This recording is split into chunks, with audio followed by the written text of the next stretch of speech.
Wait lang, Paps.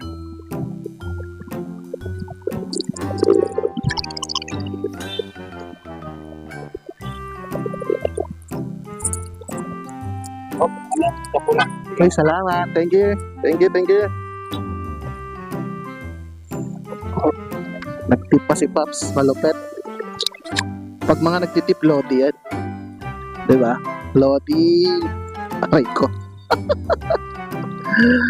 Drop off na natin yung first customer natin. Nagabang-abang tayo ulit.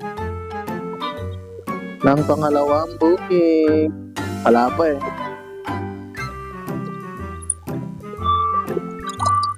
Inform ko na lang kayo pag meron na.